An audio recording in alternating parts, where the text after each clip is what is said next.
한순간에 모든 것이 사라지는 때도 있지만 대부분의 쇠퇴와 몰락은 서서히 시작됩니다.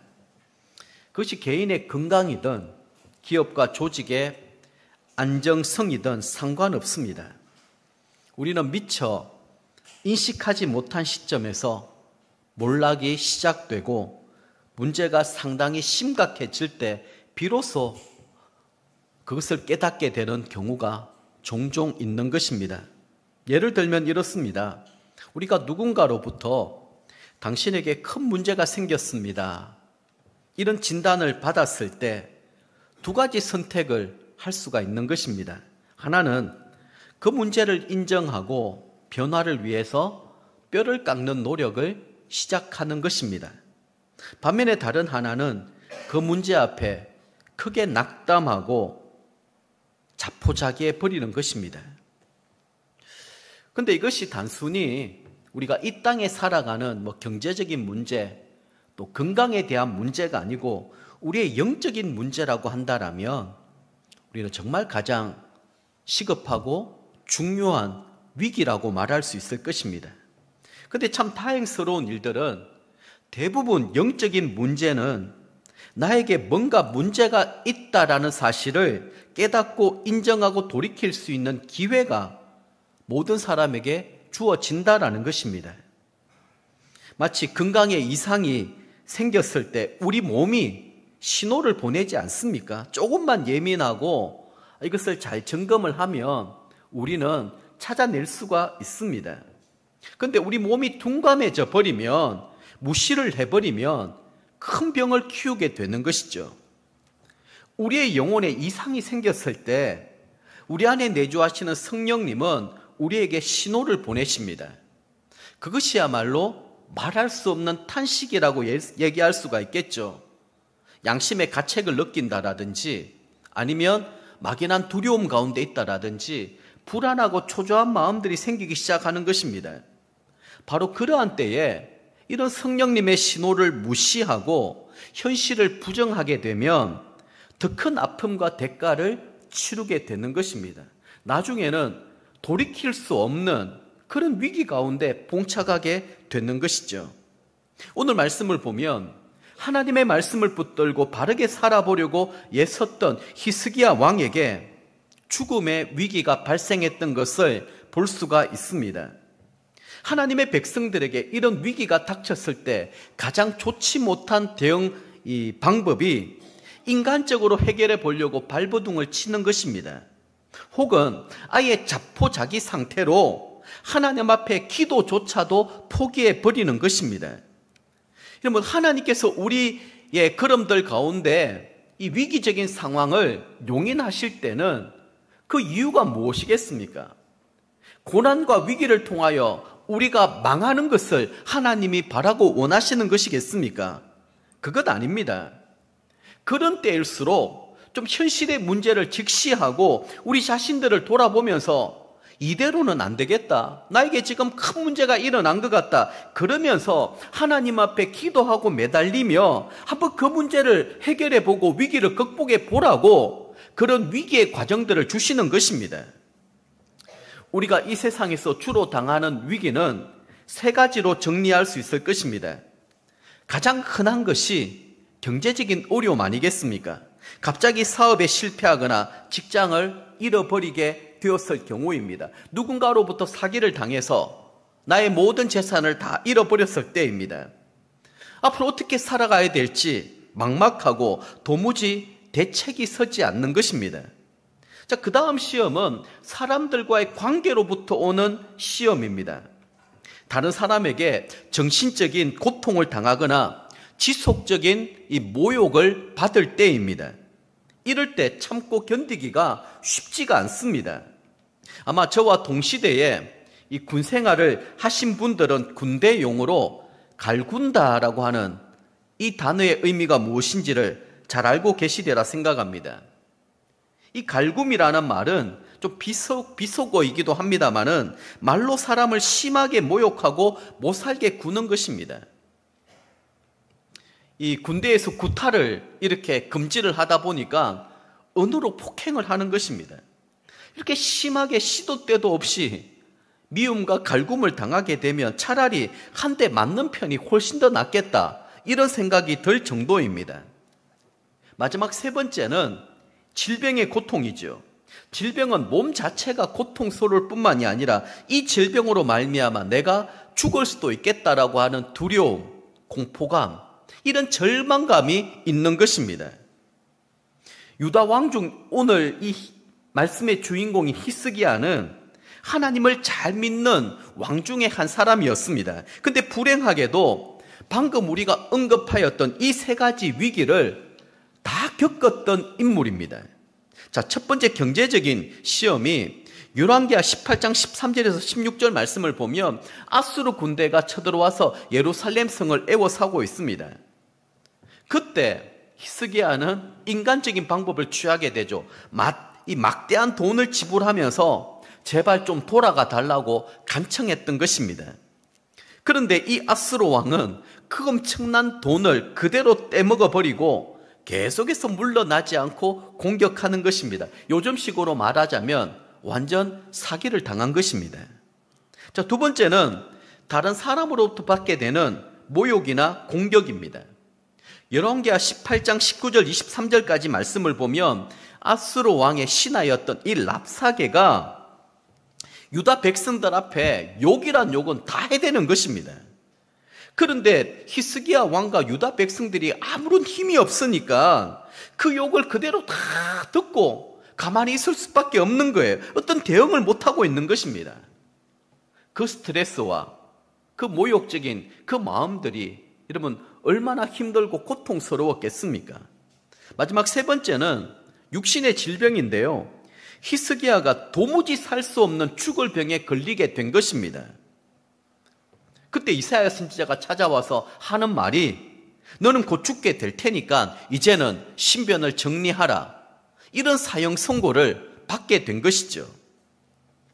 근데 이때 히스기야는 이 위기적인 상황 가운데 현실을 직시하고 뼈를 깎는 노력을 통하여서 문제를 해결하고 위기를 극복했던 것을 우리는 볼 수가 있습니다.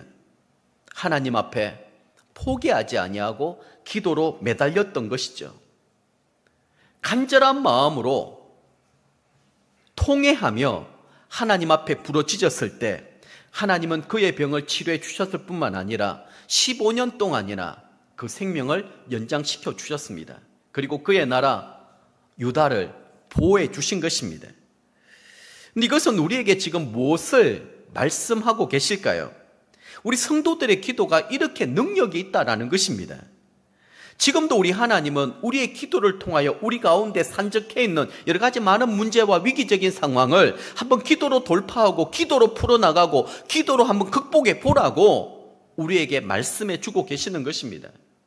그런데 이런 문제와 위기 앞에 자포자기하고 인간적인 방법을 사용하면서 그냥 그대로 가만히 내버려 두면 우리는 전혀 하나님 앞에 믿음의 사람으로 거듭날 수 있는 이 좋은 계기, 기회를 잃어버리게 되는 것입니다. 자, 먼저 히스기야의 기도에 대해서 한번 생각해 보겠습니다. 그 기도는 세 가지 특징이 있습니다. 첫 번째는 죽음 앞에서의 기도입니다. 1절 말씀 같이 한번 읽어보겠습니다. 그때에 히스기야가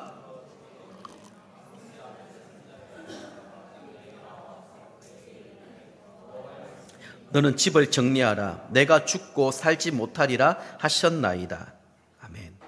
여기서 그때에라는 이 단어가 있습니다. 그때라는 말은 아수르 군대가 쳐들어왔을 때 그 다급한 상황 가운데 히스기야가 성전에 올라갑니다. 그리고 하나님 앞에 기도하였는데 아수르 군대 18만 5천 명이 그날 밤에 무슨 이유인지는 모르겠습니다만은 다 몰살해 버린 거예요. 바로 그때를 말합니다. 그리고 그때는 히스기야가 왕이 된 지 14년 되던 해, 그의 나이 39세입니다. 39세라고 하면 한창 일할 때가 아니겠습니까? 근데 히스기야가 병이 든 것입니다. 그것도 죽을 병에 걸렸습니다. 이때 이사야 선지자가 찾아와서 너는 집을 정리하라. 내가 죽고 살지 못하리라. 이렇게 말해주는 것입니다. 그럼 집을 정리하라, 이 말은 모든 재산 다 정리하라라는 것입니다. 그리고 나라의 왕권도 넘겨주고 이제 죽을 준비를 하라는 것입니다. 아니, 다른 분도 아니고 하나님으로부터 이런 사형 선고를 받게 되었으니 그 심정이 어떻겠습니까? 아니, 우리가 인생을 살아가다 보면 질병에 걸릴 수 있습니다. 또 불행이 닥칠 수도 있고요. 심지어는 죽음이 찾아올 수도 있습니다. 하지만 살 만큼 살고 죽는다면 후회가 없지요. 그런데 지금 히스기야의 나이가 39세라고 하는 한창 젊은 나이에 병들어 죽게 된 것입니다. 더군다나 지금 유다 나라는 여전히 아수르의 공격을 받고 있습니다. 절체절명의 위기 상황이라는 것입니다. 바로 이런 때에 유다의 리더였던 히스기야가 사라진다? 그것은 유다의 멸망을 뜻하는 것입니다. 히스기야에게 선지자가 와서 위로는 못해줄 망정 죽을 준비하라고 하는 이 사형 선고를 받게 되었으니 그의 마음의 절망감과 충격은 어떠했겠습니까? 히스기야는 우리가 잘 알다시피 유다의 여러 왕들 중에 하나님 말씀대로 살려고 몸부림을 치고 애를 썼던 왕이었습니다. 하나님은 이런 히스기야를 누구보다도 아끼고 사랑하셨고요. 그런데 지금 이 무서운 질병이 그에게 찾아온 것입니다. 왜 찾아왔을까요? 하나님이 이렇게 하시는 이유가 무엇일까요?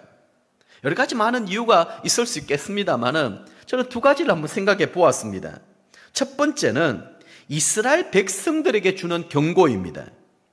히스기야가 앞장서서 유대 나라의 종교 개혁을 단행하였지만 진작 문제는 무엇인가 하면 이 유다 백성들의 반응은 적극적이지 않았던 것입니다. 이들은 그저 눈에 보이는 피상적인 개혁만을 하였고 이들 마음속에는 여전히 우상 숭배에 대한 탐욕, 그 습관을 버리지 못하고 있었던 것입니다.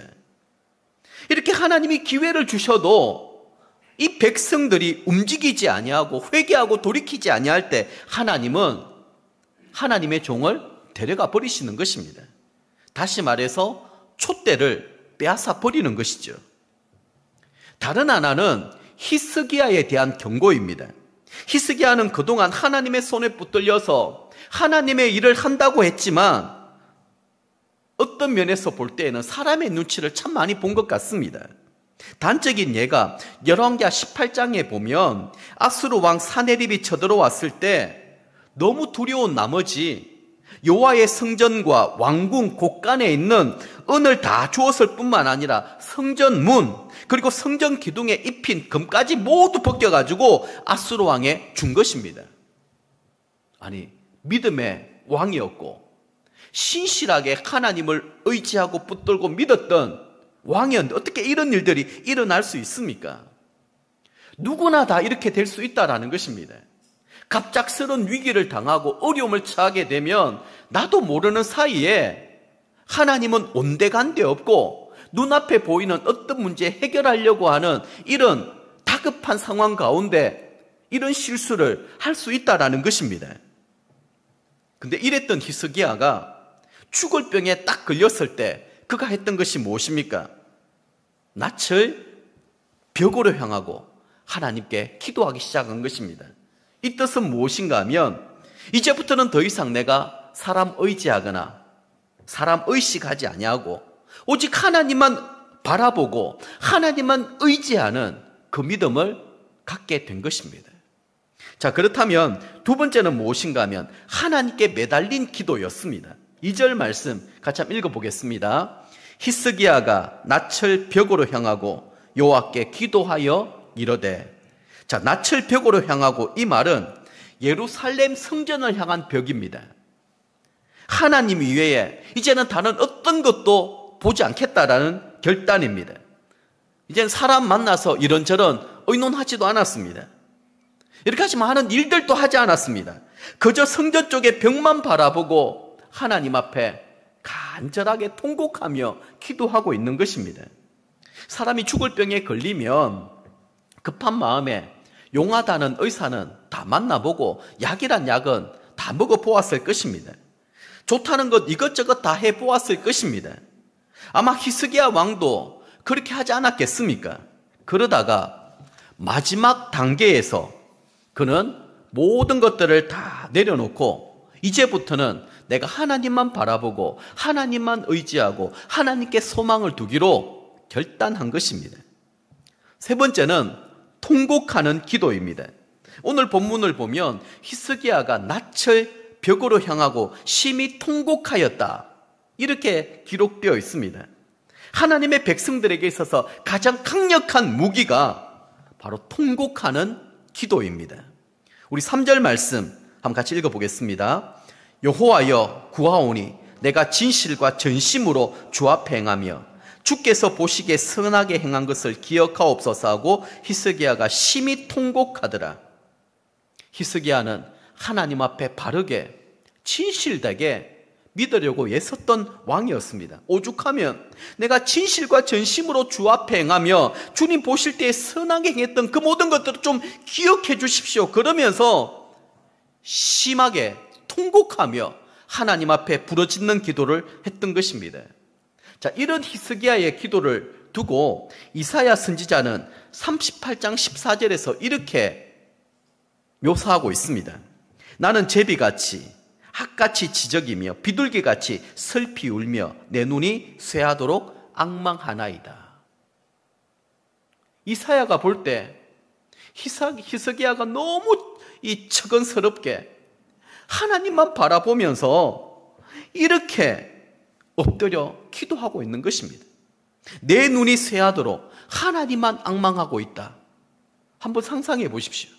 내 눈이 쇠할 정도로 다른 어떤 것도 의지하지 아니하고 내가 이제는 하나님께만 소망을 두고 하나님이 나를 살려주시면 살 것이고 죽게 하시면 나는 죽을 수밖에 없습니다. 이런 간절한 철실한 마음을 가지고 여호와만을 앙망했다라는 것입니다. 여러분, 이런 간절한 마음으로, 겸손하고 낮은 마음으로 한번 기도해 보신 적이 있습니까? 시편 34편 18절에 보면 이런 말씀도 있습니다. 같이 한번 읽어볼까요? 여호와는 마음이 상한 자를 가까이 하고 충심으로 통회하는 자를 구원하시는 도다. 아멘. 갑자기 우리 아내 이름이 나와서 굉장히 당황스러운데요. 네, 충심이라는 말은 정말 좋은 의미가 담겨 있습니다. 우리 하나님은 마음이 상한 자를 가까이 하시고 우리 마음의 중심을 보시는 분이라는 것입니다. 그런 마음으로 하나님 앞에 울며 통곡하는 그 기도를 외면하지 않습니다. 한 1년 전이었나요? 제가 이제 그 일을 다 마치고 집에 이제 딱 들어가게 되었는데 밤중에 난리가 난 겁니다. 우리 찬은이가 막 울고 불고 막 죽겠다고 하는 거예요. 그게 무슨 일인가 해서 우리 아이 방에 딱 갔더니만은 한여름에 이 아이가 밖에서 많이 놀다가 뭐 수영장을 갔는지 모르겠습니다만 이 몸이 막 많이 탔던 거예요. 그러니까 아이들 피부가 열이다 보니까 이제 엄마는 이제 화상 연고 비슷한 걸 바르는데 얼마나 따가웠겠습니까? 그러니까 애가 막 울고 불고 하지 말라고 하고 난리가 난 거예요. 제가 가니까 막 닭똥 같은 눈물을 흘리면서 아빠 그러면서 막 안기는 거예요. 어떤 상황인지는 다 짐작이 되는 것입니다. 엄마는 그래도 약을 발라야지 낫지 않겠습니까? 이 아이를 내가 부둥켜 안는데 눈물이 왈칵 쏟아지더라고요. 그럼 제가 무슨 말을 했겠습니까? 자는아 괜찮아. 아빠 엄마 있잖아. 그런데 약을 발라야지 빨리 치료가 돼. 조금만 참아. 그리고 제가 꼭 안아주면서 다독거려 주었습니다. 그래서 순간 그런 마음들이 드는 거예요. 오늘 본문을 묵상을 하는데 그런 생각들이 딱 장면이 스쳐 지나가는 거예요. 우리 아이가 막 눈물 흘리며 통곡하는 그 소리를 보는데 가슴이 미어지는 거예요. 이게 부모의 심정 아니겠습니까? 저는 저희 집에 두 딸의 이 눈물에 참 약합니다. 이 아이들이 울고 불고 막 저한테 한 맺힌 하소연을 하면 저는 어김없이 들어줄 수밖에 없습니다. 이게 부모의 마음이지 않겠습니까? 어쨌든 이 아이가 울고 아파하고 힘들어할 때 그 아비대의 심정은 어떻게 하든지 이 아이를 도와주고 싶은 그런 마음들이 드는 거예요. 하나님이 이런 심정일 것 같아요. 갑작스러운 위기 상황 가운데 막 죽게 되었을 때 하나님 좀 살려주십시오. 하나님 저 좀 도와주십시오. 하나님 제 기도를 좀 들어주십시오. 닭똥 같은 눈물을 흘리며 하나님 앞에 부르짖으면 우리 하나님 마음도 이렇지 않겠습니까? 그걸 가만히 내버려 두시겠습니까? 우리 하나님 그런 하나님 아니시거든요. 그럴 때마다 우리를 안아주시고 다독거려 주시고 괜찮다. 내가 옆에 있지 않느냐? 그래, 이겨낼 수 있어. 내가 도와줄게. 지금 하나님께서 그렇게 위로하고 계시는 것입니다. 그게 우리의 중심을 보신다라는 거예요. 자, 그러면 이런 히스기야의 기도에 하나님이 어떻게 응답해 주셨을까요? 히스기야 왕이 자신의 죽음 앞에 낙심하거나 포기하지 아니하고 간절한 마음으로 부르짖고 애통해하며 통곡하는 기도를 하였을 때 우리 하나님은 즉각적으로 응답해 주셨습니다. 자, 첫 번째입니다. 내가 들었고 내가 보았노라. 이 주제입니다. 자, 5절 상반절 한번 보십시오. 너는 돌아가서 내 백성의 주권자 히스기야에게 이르기를 왕의 조상 다윗의 하나님 여호와의 말씀이 내가 내 기도를 들었고 내 눈물을 보았노라. 내가 너를 낫게 하리니. 하나님의 말씀이 내가 내 기도를 들었다, 이렇게 말씀하고 있습니다. 우리 하나님은 안 듣는 것처럼 하시지만 다 듣고 계십니다. 우리 기도에 하나님이 무관심한 것처럼 보이지만 그렇지가 않습니다. 저는 성경 가운데 참 좋아하는 구절이 이런 구절이 있습니다. 하나님은 우리가 고통 가운데 신음하는 그 소리에도 귀를 기울여 주신다. 고통 가운데 끙끙 앓으면서 하는 그 소리에도 우리 하나님은 귀를 기울여 주시는 분이라는 거예요. 그렇기 때문에 어디서든지 우리는 말조심을 해야 됩니다. 자나깨나 불조심도 해야 되겠지만 말조심을 해야 될 이유가 있는데, 자, 민수기 14장 27절 28절에 또 이런 말씀이 있어요. 같이 한번 읽어보겠습니다. 나를 원망하느니 악한 회중에게 내가 어느 때까지 참으랴. 이스라엘 자손이 나를 향하여 원망하는 바 그 원망하는 말을 내가 들었노라. 그들에게 이르기를 여호와의 말씀에 내 삶을 두고 맹세하노라. 너희 말이 내 귀에 들린 대로 내가 너희에게 행하리니. 아멘. 우리는 지금 153 감사운동을 실천하고 있습니다. 사실 우리가 살아가면서 감사할 일들보다 사실은 짜증나고 원망하고 불평한 일들이 훨씬 더 많이 있습니다. 그럼에도 불구하고 의지적으로 우리가 153 감사운동을 실천하려고 하는 이유가 어디에 있겠습니까? 바로 이 말씀 때문입니다. 힘들고 어려운 가운데 하나님 우리를 보시는 거예요. 원망하고 불평하는 쪽을 선택하느냐? 그럼에도 불구하고 하나님의 은혜를 붙들고 감사하며 기도하고 있느냐? 이게 우리가 문제를 풀어나가는 열쇠이고 위기 극복의 방법입니다. 우리 하나님은 그렇게 말씀하십니다. 너희 말이 내 귀에 들린 대로 내가 너희에게 행할 것이다.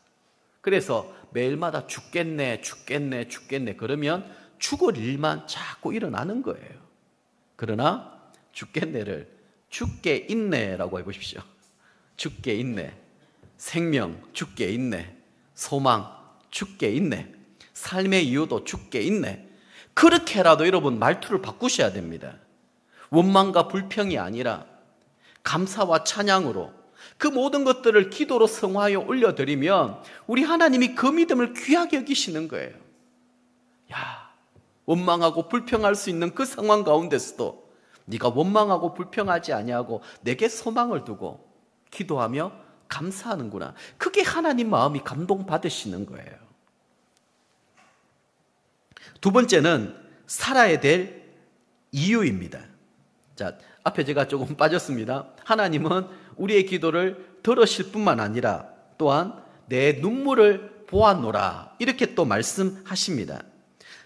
하나님은 들으실 뿐만 아니라 우리 눈의 눈물을 보고 계신다라는 거예요. 얼마나 애통해하고 얼마나 아파하며 하나님 앞에 흘리는 그 눈물, 여러분 정말 중요합니다. 때로는 우리 아이들이 저를 속이기 위해서 가짜 눈물을 흘릴 때도 있잖아요. 막 우는 척하면서. 한 번은 그런 일이 있었어요. 우리 찬미가 어릴 때 한 번 전에도 그런 얘기를 했은 것 같은데 말입니다. 제가 우리 아내에게 뭔가 필요한 것들을 막 이렇게 실랑이를 벌였어요. 이것 좀 내가 샀으면 좋겠는데 아내는 또 안 된다고 그렇게 얘기하는 거예요. 그러니까 우리 찬미가 조금 어릴 때 제게 와서 그렇게 얘기하는 거예요. 아빠, 울으면 다 해줘. 얘는 아빠를 다루는 방법을 알아요. 엄마 앞에 울으라는 거예요. 그러면 엄마가 해준다라고. 억지로라도 울을 때 여러분, 거기에 속아서라도 일부러 속는 척하면서도 들어주는 게 이 부모의 마음이지 않겠습니까? 그래서 하나님 앞에 우리가 억지로라도 울어야 된다는 거예요. 내가 막 분해가지고 우는 것이 아니라. 그래서 우리 모두가 하나님, 제 속에 눈물을 좀 회복시켜 주십시오. 애통하는 눈물, 그리고 통곡하는 눈물을 좀 회복시켜 주십시오. 억지로라도 눈물을 흘리면 거기에 우리의 진정성이 담겨지게 되고 정말 하나님 앞에 간절해지게 되고 하나님 앞에 정말 능력이 있는 기도 응답을 받게 되는 것입니다. 하나님은 우리 눈의 눈물을 보고 계십니다. 천국이 어떤 곳인지 아시죠? 천국은 어린 양 되시는 우리 주님이 우리 눈의 눈물을 닦아주시는 곳이라고 그렇게 묘사하고 있어요. 우리가 천국 문 앞에 딱 가면 주님은 손수건 들고 계실 거예요. 우리 눈의 눈물, 하나님의 나라와 영광을 위해서 얼마나 많이 눈물 흘렸느냐, 그걸 보시는 거예요. 저와 여러분들이 할 수 있는 대로 하나님 앞에 눈물을 보이십시다. 눈물의 기도를 드리십시다. 그러면 우리 하나님의 마음이 감동되시고 우리의 기도를 다 들어주실 것입니다. 자, 두 번째는 살아야 될 이유입니다. 아니, 히스기야가 이렇게까지 살아야 될 이유가 어디에 있습니까? 여러분, 히스기야 입장이라고 하면 그렇게 생명을 연장받는다 한들 무슨 의미가 있냐라는 거예요. 하나님 나라에 대한 확신과 소망이 있는데 죽으면 천국 가는데 천국이 훨씬 좋은 것 아니겠습니까? 왜 살아야 될까요? 그 이유를 5절 하반절에서 이렇게 말씀하고 있습니다. 네가 3일 만에 여호와의 성전에 올라가겠고. 자, 3일이라는 말은 하나님의 즉각적인 응답일 뿐만 아니라 완전한 회복과 정결함을 상징합니다. 이제 하나님을 다시 뵐 수 있고 정결제로 감사를 표하고 치유의 확증을 받게 되는 것입니다. 그런데 분명한 사실이 무엇입니까? 히스기야가 살아야 되는 이유가 하나님의 성전에 올라가기 위함이라는 거예요. 하나님의 성전에 올라간다라는 말은 무슨 뜻이겠습니까? 하나님을 예배하는 삶입니다. 하나님, 내가 하나님을 좀 더 예배하기를 원합니다. 이 땅에 있을 동안에 내가 하나님을 예배하고 경배하고 찬양하며 기도하는 삶을 살기를 원합니다. 이게 삶의 이유예요. 이게 삶의 목적이고요. 웨스트민스터 대소요리 문답 1문을 보면 아주 중요한 질문을 우리에게 던지면서 답을 제공해 줍니다. 사람의 제일 되는 목적이 무엇인가? 이 질문에 사람의 제일 되는 목적은 하나님을 영화롭게 하는 것과 영원토록 그를 즐거워하는 것이다. 하나님을 영화롭게 하는 것이 예배 아니겠습니까? 우리 사람의 삶의 목적이 하나님을 예배하는 것입니다. 영원토록 그를 즐거워한다라는 말은 무슨 말인가 하면 하나님의 말씀 앞에 순종하는 삶입니다. 그게 하나님을 즐거워하게 만드는 것입니다. 우리의 신앙에 있어서 예배와 순종, 이것은 너무너무 중요한 요소입니다. 그래서 우리는 참된 예배자의 삶을 살아갈 수 있어야 되는 것이죠. 자, 이어지는 6절 말씀 한번 보십시오. 같이 한번 읽어보겠습니다. 내가 내 날에 15년을 더할 것이며 내가 너와 이 성을 앗수르 왕의 손에서 구원하고 내가 나를 위하여 또 내 종 다윗을 위함으로 이 성을 보호하리라 하셨더라. 아멘. 아주 특별한 이 문구가 나옵니다. 히스기야를 위해서 그의 생명을 15년 연장하고 그리고 예루살렘 성을 보호하고 구원해 주신 게 아닙니다.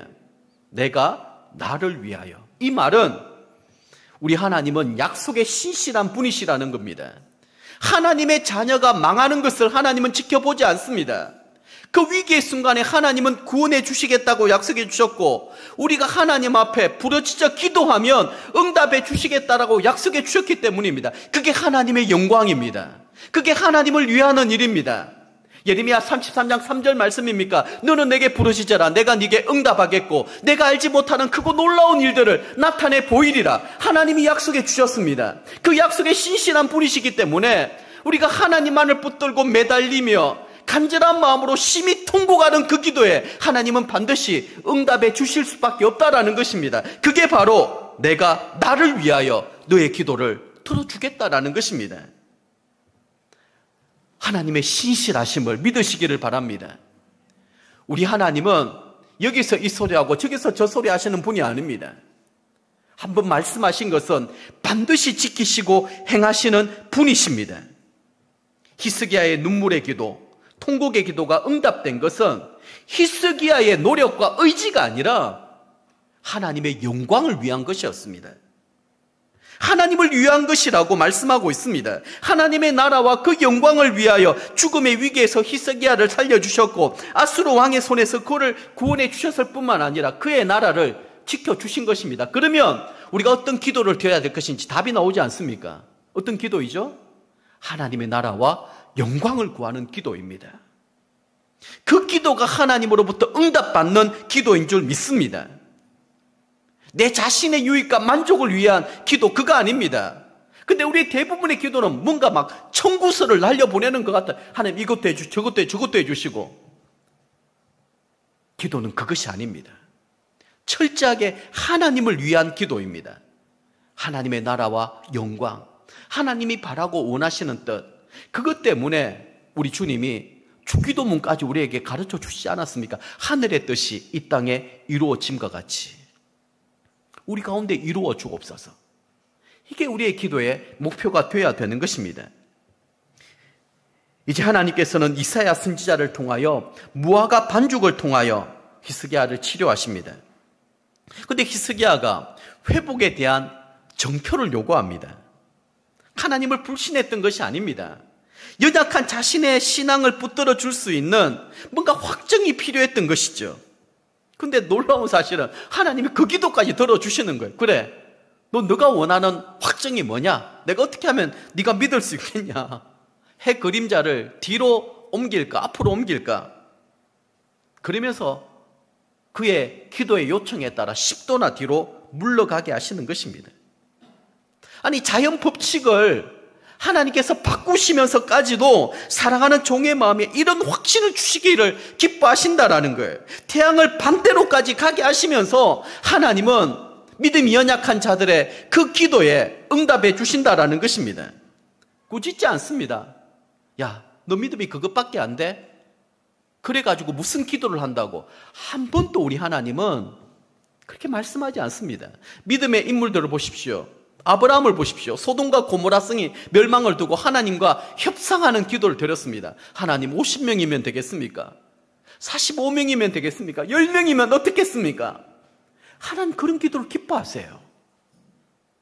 거기에 눈높이를 맞춰주세요. 기도원을 보세요.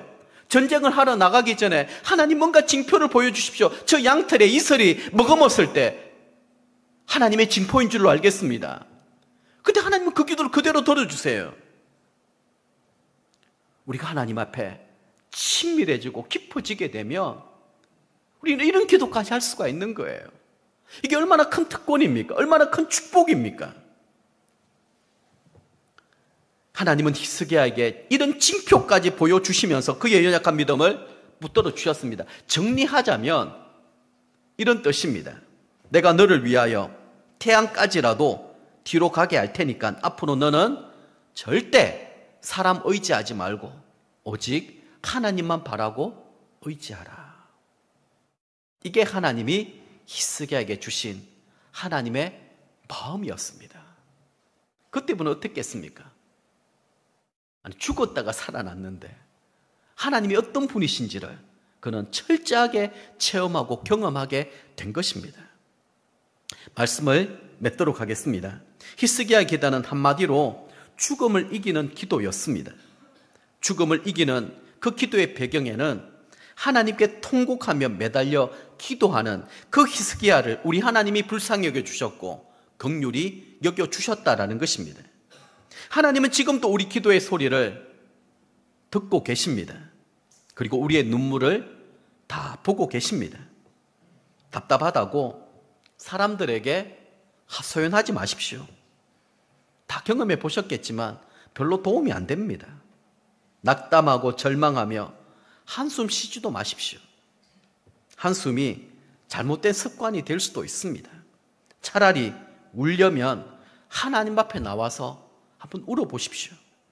여러분의 애통과 통곡하는 그 소리가 하나님의 귀에 들리도록 한번 해보시기를 바랍니다. 우리 하나님은 우리가 상한 심령으로 애통하며 통곡하는 그 눈물의 기도를 다 듣고 계시고 다 보고 계십니다.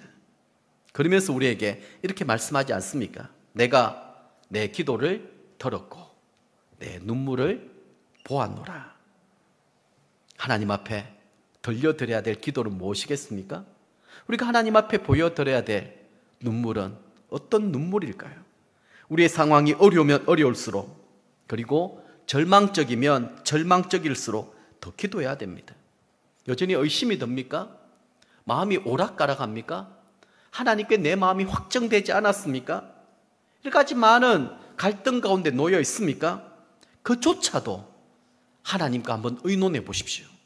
하나님의 응답을 기다려 보십시오. 반드시 하나님은 우리에게 응답해 주십니다. 그 체험을 우리는 할 수 있어야 됩니다. 우리 하나님께서는 기도하는 사람에게 상상할 수 없는 기적과 역사로 응답해 주시는 분이십니다. 심지어 내가 구하지 않는 것까지 덤으로 주시는 분이십니다. 우리 모두 여러 가지 많은 문제와 위기 상황 가운데 있을 때 낙심하고 절망하고 자포자기하지 마시고 한번 기도로 돌파해 보십시다. 기도로 극복해 보십시다. 기도 가운데 역사하시는 하나님의 놀라운 일들을 한번 바라보십시다. 저와 여러분들이, 우리 드림양산교회 모든 지체들이 이런 기도의 놀라운 기적의 주인공들이 되실 수 있기를 주님의 이름으로 축복합니다. 오늘 주신 말씀을 붙들고 한번 기도하겠습니다.